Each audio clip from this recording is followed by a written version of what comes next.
요즘 KBS에서 천년 전 우리 역사에 있었던 고려 거란 전쟁을 다룬 역사 드라마가 인기리에 방영 중입니다. 최수종 배우가 10년 만에 출연해 화제이기도 합니다. 어떤 시청자들은 그간 최수종 배우가 출연한 역사물이 워낙 많다 보니 재밌는 댓글이 많더라고요.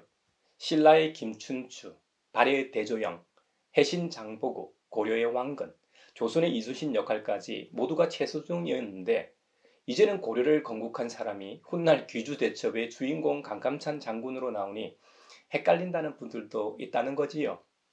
여러분들도 보시는지 모르겠습니다. 저는 워낙 역사를 좋아하다 보니 역사물은 꼭 챙겨보는 편입니다. 고려 거란 전쟁은 여러분들도 잘 아시다시피 26년간의 기나긴 전쟁이었습니다. 전쟁이라는 것이 단순히 두 나라 간의 싸움이 아닙니다. 지금이야 전쟁은 군인들이 하는 것이지만 농경사회에서는 잘 훈련된 군인들 외에도 동원령이 내려지면 남자는 누구나 참전해야 하는 전쟁이었습니다. 오늘날은 첨단 무기로 무장해 전쟁이 속전속결로 끝나는 것이 대부분입니다.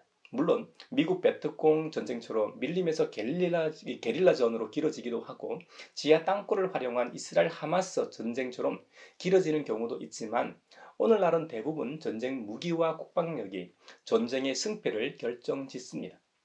우리 민족은 절체절명의 위기 속에서도 끈질긴 건성으로 다시 살아나곤 했죠. 우리나라 전쟁 역사를 보면 전쟁 초기에는 패배로 시작하지만 결국에는 외세를 물리치고 평화를 다시 찾곤 했습니다. 그때마다 가장 큰 피해는 오롯이 이 백성 민초들의 몫이었습니다. 우리나라는 참으로 복을 많이 받은 나라임에 틀림없습니다. 국난이나 어려움을 겪을 때마다 나라의 근본이라는 왕이나 조정 대신들로 인해 다시 일어난 것이 아니라 평소 힘없고 차별받던 백성들의 힘으로 외세를 물리치고 살아났기 때문이죠. 고려 거란 전쟁도 성 밖에 살던 백성들도 성 안으로 들어가 결사항전을 해서 국난을 극복한 대표적인 사례입니다. 물론 26년간의 기나긴 3차 전쟁에서 1차는 서희 장군, 2차는 양규 장군, 3차는 강감찬 장군이 있었기에 버틸 수 있었죠.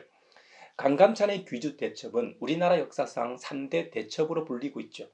고구려 때 을지문덕이 이끄는 군대가 수나라를 살수에서 괴멸시킨 전쟁과 조선시대 이순신이 한산도 앞바다에서 일본 외를 수장시킨 전쟁을 우리나라 역사상 3대 대첩으로 부르고 있죠. 고려가 거란으로부터 침략을 받은 데는 외교의 실패에 있습니다.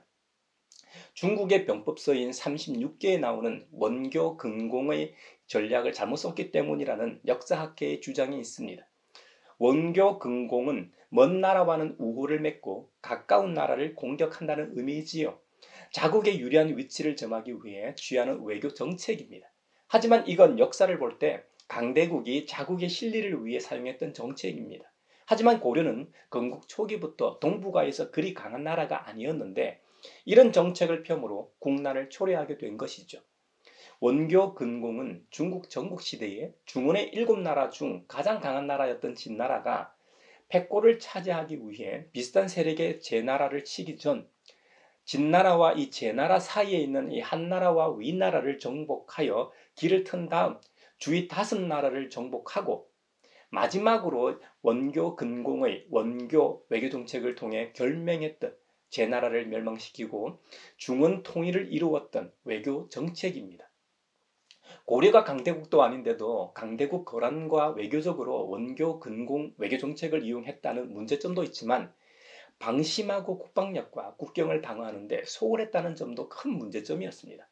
그로 인해 거란과 고려 사이에 있던 여진족을 정복하고 고려를 침공했던 것이죠. 중국 전국 시대 때 진나라가 편 정책과 똑같은 방법이었죠. 하지만 다른 점이 하나 있습니다. 진나라는 중원의 6나라를 정복하고 중원을 통일한 반면 거란은 고려를 끝까지 멸망시키지 못했다는 점입니다. 26년간의 기나긴 전쟁에서 3명의 전쟁 영웅이 등장했습니다. 그 중에서도 제1차 고려 거란 전쟁 때 고려는 전쟁 준비를 전혀 안 하고 무방비로 있다 수도 개경까지 함락될 위기에 놓여 항복하고 나라를 통째로 넘기자는 얘기도 있었죠. 그때 동아시아의 상황과 거란의 움직임을 통찰했던 서희 장군의 외교력으로 고려 나라가 멸망하지 않았습니다. 서희는 80만 대군을 이끌고 온 소손영 장군에게 역제안을 하게 됩니다. 거란과 고려가 동맹을 맺고 여진족을 쳐서 땅을 나눠 갖자는 것과 거란이 중원에 있는 송나라를 칠 때도 배후 세력인 여진족을 없애고 게다가 고려도 동맹 관계가 되니 이것이 더 실리지 않느냐는 제안이었습니다. 서희의 외교술로 인해 고려는 제1차 거란의 80만 대군을 맞고 나라를 구했습니다. 역사학자들에 의하면 서희의 단판 외교는 단순히 나라를 구한 것이 아니라고 합니다. 한반도를 방어하기 위해서는 평안북도의 험한 산세, 즉 강동 육지에 성을 쌓고 요새화해서 전략적 요충지가 필요하다는 것이죠. 그래서 실제로 제2차, 제3차 고려 거란 전쟁과 후대에 이르기까지 강동 육주는 요긴하게 사용되었습니다. 오늘날 대한민국은 선진국에 진입하여 우리가 그리도 부러워했던 선진국들처럼 확실한 선진국이라는 인정을 받고 있습니다. 하지만 지금의 국제 정세와 이 나라를 보면 앞으로가 참으로 걱정입니다. 제가 부산 출생이라 이번 2030 부산 세계 박람회를 기대했었는데요. 정부와 매스미디어에서 보도하는 것과는 전혀 다른 결과 정도가 아니라 완전히 틀린 결과가 나오지 않았습니까? 이건 단순한 외교 실패가 아니라 뭔가 착각에 빠져 있기 때문일 겁니다. 외세 침입을 받았던 병자호란 때도 국제 정세에 어두웠고 서론에 언급한 고려의 상황과 오버랩되는 이유는 뭘까요? 고려시대 서희 같은 인물이 절실합니다. 학벌도 좋고 경험도 많은 요즘 정치인이나 행정가, 외교관들이 그리도 많은데 이 나라를 진심으로 걱정하고 나라의 녹봉을 받아먹으면서 진정으로 나라와 국민을 위해 일할 일꾼이 안 보입니다. 우리나라의 가장 큰 특징이요 자산은 국민입니다. 그래서 국민이 나라인 것이죠. 앞날을 내다볼 수 없는 시대에 각자 도생해야 해서 참으로 씁쓸한 상황입니다. 우리의 문제는 겉으로 드러나는 일에만 국한된 것이 아닙니다. 우리는 그리스도인이자 시민입니다. 우리는 하나님 나라 시민이자 대한민국의 국민입니다. 그래서 우리가 속한 국가와 이 사회를 위해서 걱정하는 것이죠. 그리고 각자가 처한 상황과 처지, 여러 문제를 또한 안고 있습니다. 하지만 더 큰 문제는 눈에 보이지 않는 것입니다. 바로 우리의 죄 말입니다. 우리가 살아가는 이 사회에서 실수하거나 잘못하여 범하는 죄에 대해서는 법적으로 처벌을 받습니다. 사실 이 법이라는 것도 가해자와 피해자 간의 합의가 아니라 이 사회에서 정한 법이 강제로 합의를 하게 하는 것이지만 말이죠. 피해자는 용서하거나 관용하지도 않았는데 법이 알아서 가해자를 용서합니다. 지금은 이런 얘기를 하는 것이 아니니 더 깊이 들어가지는 않겠습니다. 우리는 하나님을 앙망하는 자로서 우리의 죄를 돌아봐야 합니다. 그래서 외적으로 드러나는 죄보다 더 심각하고 더 큰 문제라는 것이죠. 죄의 문제를 가지고 하나님께 나아가 간구하고 용서를 구하는 것은 다행입니다. 하지만 죄의 심각성을 인지하지도 못하고 뭐가 잘못인지 전혀 모른다는 것이 문제 중에 문제입니다. 이사야 64장에 보면 공동체의 죄를 고백하고 있습니다. 이사야 예언자와 이스라엘 백성들의 죄의적 부정함에 대한 고백입니다. 이사야 64장 6절 우리는 모두 부정한 자와 같고 우리의 모든 의는 더러운 옷과 같습니다. 우리는 모두 나뭇잎처럼 시들었으니 우리의 죄악이 바람처럼 우리를 휘몰아 갑니다. 할 때 부정한 자와 같고 할 때 사용된 히브리어 탐에는 죄의식의 부정함, 예배 예식의 부정함을 나타낼 때 주로 사용한 단어입니다. 6절 다음 구절인 7절을 보면 확실히 알 수 있습니다. 아무도 주님의 이름을 부르지 않습니다. 주님을 굳게 의지하려고 분발하는 사람도 없습니다. 그러기에 주님이 우리에게서 얼굴을 숨기셨으며 우리의 죄악 탓으로 우리를 소멸시키셨습니다. 예배자로서 교회당에서 모여 예배를 드립니다. 순수에 따라 찬양도 하고 기도도 하고 말씀도 듣습니다. 수고하고 땀 흘려 번 돈도 연보로 바칩니다. 심지어 교회 이름으로 사회 봉사도 합니다. 주님의 이름을 부르지 않습니다. 기도를 하지만 주님을 굳게 의지하려고 분발하는 사람도 없습니다. 라는 표현이 이를 잘 나타냅니다. 우리가 믿음을 가지고 있고 교회 생활에 열심이고 예배 시간에 빠지지 않는데도 하나님을 경험하지 못하는 이유가 진정으로 하나님을 갈망하지 않기 때문입니다. 하나님을 신앙하지 않기 때문입니다. 우리가 믿는 하나님을 절대적으로 믿고 의지하지 않기 때문입니다. 그러니 하나님께서는 이런 사람들에게 주님의 얼굴을 숨기시는 겁니다. 이사야 시대에도 이스라엘이 하나님으로부터 너무 멀어져 있었기 때문에 그들은 하나님을 경험할 수 없었습니다. 경험할 수 없는 하나님이라면 더 이상 그들에게는 구원자도 아니고 전능한 하나님도 아니시고 오히려 숨은 하나님, 존재하지 않는 신과 같은 분이 되고 맙니다. 사랑하는 형제자매 여러분, 여러분의 상황은 어떻습니까? 우리 교회 상황은 어떻습니까? 좀 낫나요? 아니면 우리도 심각한 수준인가요?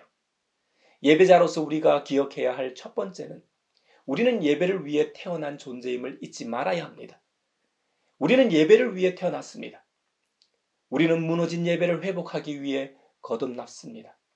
태초에 우리가 창조된 목적이나 죄로 타락해 구원받은 이유도 하나님을 예배하기 위함입니다. 우리가 구원받고 재창조된 이유가 바로 예배 때문이라는 것이죠. 예배 때문에 이 세상이 창조되었다고 해도 과언이 아닙니다. 그래서 창조주 하나님께서 창조의 과정을 통해 스스로 흡족해 하시며 보시기에 좋았다고 하셨던 것입니다. 믿음의 조상들을 보면 뚜렷이 알 수 있습니다. 노아도 홍수 이후 방주에서 나와서 처음으로 한 일이 하나님을 향하여 예배하는 것이었습니다. 노아 가족은 방주에서 모든 동물을 이끌어낸 다음 제단을 쌓고 하나님을 예배하였습니다. 생존 후에 왜 가장 먼저 제단을 쌓았을까요? 예배가 존재 이유이기 때문입니다. 그를 구원하신 하나님을 찬양하며 높여드리기 위함이었습니다. 아브라함은 또 어땠나요? 그도 약속의 땅 가나안에 들어와서 제일 먼저 한 일이 제단을 쌓고 야훼 하나님의 이름을 불렀습니다. 믿음의 조상들의 행보는 우리에게 예배가 얼마나 중요한가를 보여주는 스토리입니다. 예배자로서 우리가 기억해야 할 두 번째는 오직 하나님께만 참된 예배를 드려야 합니다. 저와 여러분 모두가 어떻게 구원받았습니까? 고린도전서 12장 3절의 말씀처럼 하나님의 영이신 성령님의 감동하심이 아니고서는 그 누구도 예수님은 주님이시다 하고 고백할 수 없다는 사실입니다. 그 말은 하나님께서 택하신 사람은 누구에게나 하나님의 거룩한 영이 그 안에서 활동하신다는 의미입니다. 그것을 그리스도 교회에서는 성령의 내주하심이라고 표현합니다. 모든 성도들이 갈망하는 성령의 9가지 열매도 성령의 내주하심의 활동으로 결실하는 것이지요. 무엇보다 하나님께서 받으실 만한 예배를 드릴 수 있는 것도 내 힘으로 하는 것이 아닙니다. 아니면 왜 이사야 때 이스라엘 백성들은 예배를 드렸지만 하나님께서 받으시지 않았을까요? 그들이 울부짖고 기도했는데 하나님을 의지하지 않고 믿음 없이 구하는 것이라고 말씀하셨을까요? 그들은 내주하시는 성령님의 감동으로 행동한 것이 아니라 자신들의 욕망에 따라 하나님을 이용하려고 했기 때문입니다. 그렇기 때문에 예배는 하나님에게서 시작합니다. 하나님에게서 시작하여 우리에게 왔다가 다시 우리를 통해 하나님께로 돌아가는 것이 예배인 것이죠. 이것이 하나님께서 받으시는 참된 예배인 것이죠. 예배자로서 우리가 기억해야 할 세 번째는 우리에게 가장 절실한 진정한 예배를 회복해야 합니다. 사랑하는 형제자매 여러분, 여러분은 진정한 예배를 원하십니까? 내 삶에 있어서 가장 절실하고 가장 가치 있는 예배가 회복되길 원하십니까? 우리 각자가 세상에서 활동하는 동아리나 클럽처럼 교회를 이용하고 있지는 않는지요? 그리고 주님의 몸된 교회 공동체를 그런 모임으로 착각하고 운영하고 있지는 않는지요? 만약 우리 가정교회와 우리 모습 가운데 이런 점이 하나라도 있다면 우리는 슬퍼하며 근심해야 합니다. 이건 예배가 아니기 때문입니다. 이건 교회의 모습이 아니기 때문입니다. 우리의 예배가 온전히 회복되면 사람들이 우리 교회에 들어와서 우리가 하나님의 거룩한 백성임을 그 즉시 느끼게 될 겁니다. 우리의 모습을 보고 사도행전에 나오는 사도들의 복음 여정 가운데 나타난 사람들의 경배 모습을 우리도 목도하게 될 것입니다. 그들은 우리와 함께 엎드려 경배하며 하나님이 참으로 너희 가운데 계시다라고 그들 입으로 스스로 전파할 것입니다. 이것이 진정한 예배를 회복을 한 공동체에서 나타나는 현상입니다. 진정한 예배를 회복하는 일에는 여러 가지가 있을 수 있지만 저는 여러분에게 교회가 공식적으로 여는 예배에 동참하라고 말하고 싶습니다. 우리는 그 예배 시간에 공동체의 고백도 있겠지만 각자가 그 시간에 하나님께서 행하신 놀라운 일들을 각자의 일상에 찾아오셔서 함께 하신 일들을 침묵하지 않고 고백하십시오.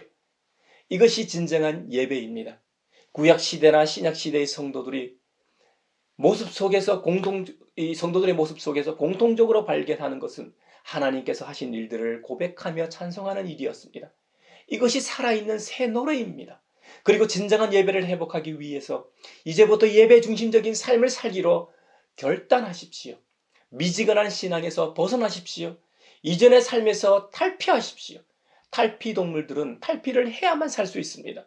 그리고 탈피함으로 성장하게 됩니다. 크기도 커지고 더 강해지고 수염도 길어져 그 모습까지 더 멋있어집니다. 신앙인도 무기력한 이전 삶에서 탈피해야 예배가 살아나고 하나님을 경험하게 되는 법입니다.